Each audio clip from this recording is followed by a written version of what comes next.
송기영 교수님은 왜 이 많은 영화 중에 하필이면 히치콕의 새를 이 귀한 시간에 우리에게 추천해 주셨는지 그 이유를 듣도록 하겠습니다. 송기영 교수의 오프닝 크레딧. 네, 근데 나비님 감사합니다. 다음에 주시면 신중기님하고 같이 먹겠습니다. 신중기님 왜 가로채시려고 그러세요? 왜? 신주민님 술은 뺏길 수 없습니다. 네, 제가 나비님한테 받아서 연락드리겠습니다. 네. 예, 제가 이 영화를 보자 그런 것은, 히치코크는 워낙 유명하다는 건 잘 아시죠? 그리고 그 대표작이 사이코인데, 이 새도 그건 못지않은 대표작이라고 저는 봅니다. 근데 그 히치코크 이 영화의 중요성에 대해서, 우선 영화라는 게 오락으로 시작됐거든요. 그러니까 영화라는 게 19세기 말에 그 근로자들이 저녁에 가서 일을 끝내고 가서 이렇게 한잔하면서 쇼도 보고 노래도 듣고 이런 데서 그런 과정에서 영화가 만들어졌는데, 그 영화가 그러니까 넓게는 오락이죠, 오락. 그런데 영화에서 아주 좁은 의미에서 오락. 그러니까 넓은 의미에서 오락인데, 우리가 지난번에 본 그 아라베 로렌스나 콰이강의 달이나 뻐꾸기 둥지로 날아간 새는 오락 영화라고 보기는 좀 그렇죠. 오락인데, 오락 영화라고 딱 한정하기로 어려운데, 왜 그것도 오락이죠, 오락인데. 근데 우리가 좀 좁혀서 오락이라는 게 뭐냐.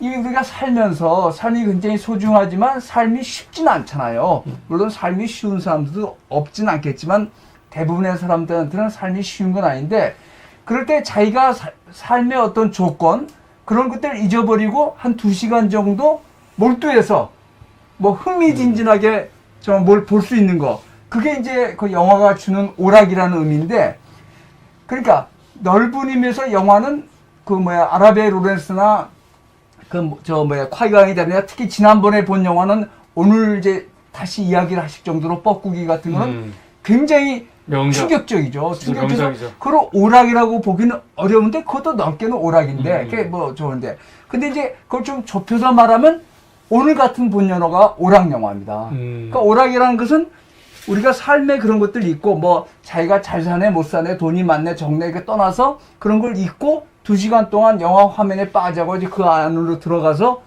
그러니까 시간을 보내게 하는 거죠. 근데 그 오락 영화의 대표적인 장르가 하나는 희극 영화고 코미디고, 또 하나는 소위 말해서 스릴러 또는 공포, 재난 영화 이렇게 될 수 있는데, 히치코크의 강점이 바로 좁은 의미에서 오락 영화. 그러니까 특히 스릴러나 공포 영화나 재난 이런 영화의 대단히 강점에서 아마 영화사에서 오락 영화를, 그러니까 특히 스릴러를 히치코크만큼 잘 만드는 감독은 꽤 많지 않을 거예요. 이 새도 흥행했습니다, 교수님? 네? 새도 흥행한 적입니까? 성공했죠. 당연히 성공했죠. 그러니까 히치코크야말로, 그러니까 히치코크 영화는 어떤 사회의식 이런 건 없어요. 지금 히치코크 영화 보시면 알겠지만 흑인이 나오는 경우가 거의 없습니다. 그렇잖아요. 60년대에. 네.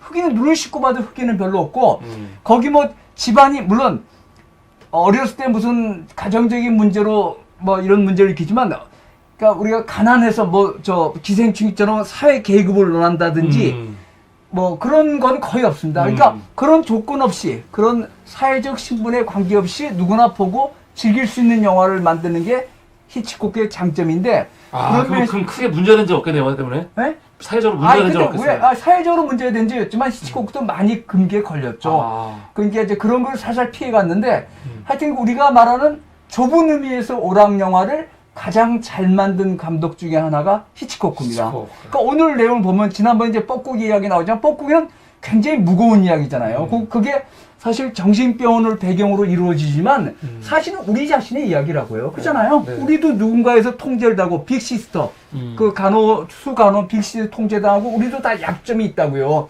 그래서 그거를 숨기면서 살면서 그게 우리의 모습이고 굉장히 무거운 이야기죠. 그게 굉장히 무거운 이야기인데, 그것도 오락 영화지만 오늘 본 영화는 히치코크의 새야말로 진짜로 빠져들게 만들거든요. 야, 저거 어떻게 되지? 그런 그 스릴러 또는 공포영화, 재난영화에 뛰어난 게 히치코크의 큰 장점입니다. 그런데 오늘 그 본 영화는 왜 중요하냐면, 이게 원래 원작이 있습니다. 단편 소설이 있어요. 단편 소설이 미국의 여성 작가가 쓴 단편 소설인데, 그 소설은 훨씬 더 비극적이에요. 어. 그 소설에는 마지막 그건 주인공 그 농부가 농장 주인이 주인공인데 네. 새들 공격에 의해서 마지막에 담배를 마지막으로 피고 사형수가 최후를 맞이하기 전에 담배를 피우듯이 담배를 네. 피고 집어던지고 새들하고 싸우러 가는 장면이 끝이에요. 아. 그게 훨씬 충격적이죠. 그건 훨씬 비극적이죠. 그게 원작 소설이 단편입니다. 단편인데 아, 단편인데 이렇게 새랑 싸우러 간다고요? 아니 새들이 공격을 해서 좀 쉬었다가 마지막에 또 공격을 해오니까 자기가 죽을 걸 아니까 담배 한 모금을 빨고 마지막에 사형수가 담배 바지에 빨고 새들하고 싸우러 가니까 죽는다는 뜻이죠. 그런 건데 미치가요? 그거를 배경으로 했는데 그런 저 단편 소설을 배경으로 했는데 단편 소설하고는 전혀 내용이 다릅니다. 이거는 이제 뭐가 들어가 있냐면 히치코크의 그 강점이 그런 오락물, 서스펜스나 스릴러나 그 공포 영화를 만들면서 남녀 관계를 집어넣어요. 그러니까 여기 지금 이제 여기 아까 물어보셨죠. 룰루라님이 물었는데 왜 새들이 공격하냐? 그건 아무도 몰라요. 그걸 그러니까 우리 이제 그다음 이 재난 영화의 첫 번째 재난 영화라고 할 수 있는데 그다음 재난 영화들이 왜 이 영화의 수준을 못 넘어서냐면 그다음 재난 영화들은 이유가 있어. 그렇죠. 반드시 꼭 나와요. 이유가 있고 그다음에 누가 인간이 되게 이겨요.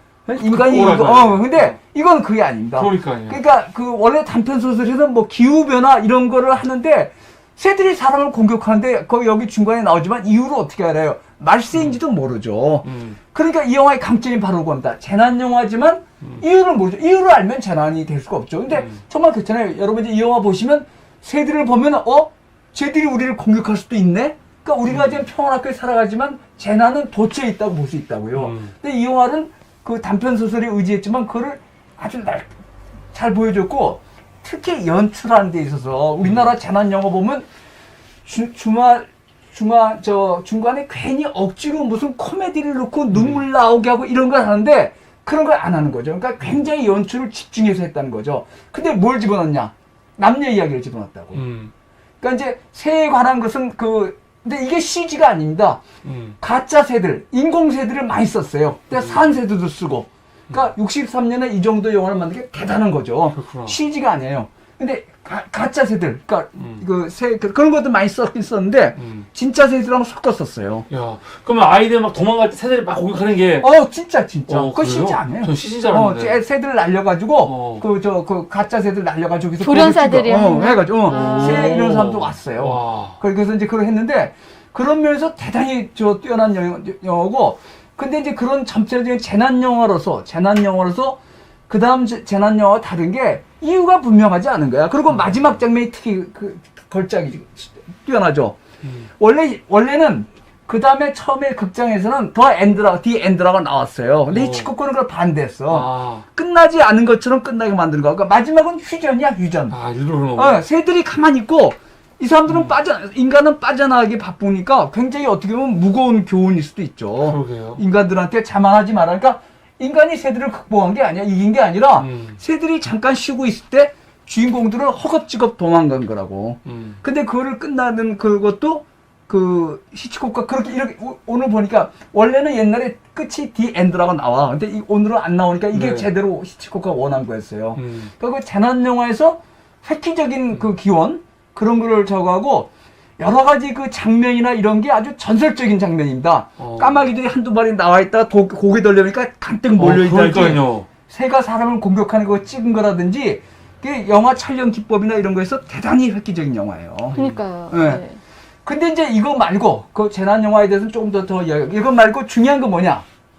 이게 남녀 사랑이 있다고. 뭐냐면 크게 미치하고 미치 어머니랑 여자 둘이 있어요. 네. 근데 거기서 이제 그 오디푸스 콤플렉스 이야기를 하잖아. 네. 그 첫 번째 전 애인이 집에 갔더니 뭐 오디푸스 콤플렉스 이야기를 하는데 여기서 재미있는 게 어떻게 됩니까? 전 애인은 새의 공격을 봐서 죽고 그 멜라니는 새한테 엉망으로 공격을 당하잖아요.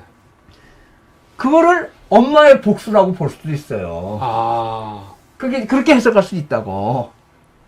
자기 아들을 그리고 이제 결국 이제 화해를 하죠. 나중에 그 멜라니가 실려가면서 엄마 품에 이렇게 약간 미치 어머니 있잖아요. 그러니까 그게 이제 약간 화해가 되는 걸로 보여주는데 이게 이제 그 멜라니라는 여자가 웃기는 여자인 게 멜라니가 집에 돈은 많은데 엄마가 도망갔다고 바람이 나서 그래서 이 여자가 또라이 짓을 하고 다니까 그래서 로마의 분수에 나치로 뛰어들어가고 뭐 이렇게 여러 가지 사고를 많이 쳐서 신문에 많이 나왔죠. 니치가 딱 봤을 때 알았어. 아, 저 여자구나. 그래서 이제 골탕을 몰려했는데 둘 다 매력적으로 생겼잖아요. 그러니까 그런 얘기인데 여기에 그런 성적인 문제가 많이 암시가 돼 있어요. 아, 야.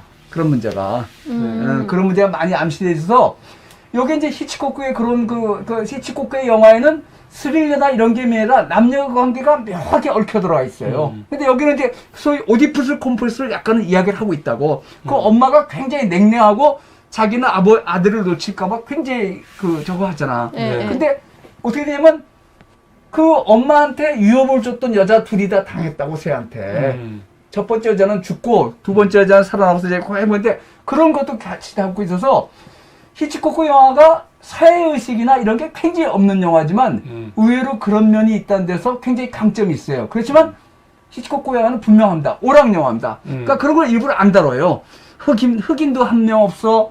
뭐 잘 사고 못 사고 이런 것도 거의 안 들고 다 먹고 사는데 지장이 없는 사람들이에요. 그러니까 우리가 지난번에 본 뭐 그런 다르죠. 다르지만 자세히 보면 묘하게 그 에로틱하거나 그런 그 성적인 문제로 갈등 그런 걸 같이 다루고 있는데 하여튼 재난 영화의 관점에서는 지금 이제 이 영화가 63년에 나오는데 지금 거의 60년이 지났네요. 그죠? 네. 60년 동안 나온 많은 재난 영화가 이것을 뛰어넘지 못했습니다. 근데 여러 가지 그 촬영이나 이야기 전개나 이런 거에서 정말 군더더기 없이 히치코크의 연출력이 아주 돋보인 영화라고 봅니다.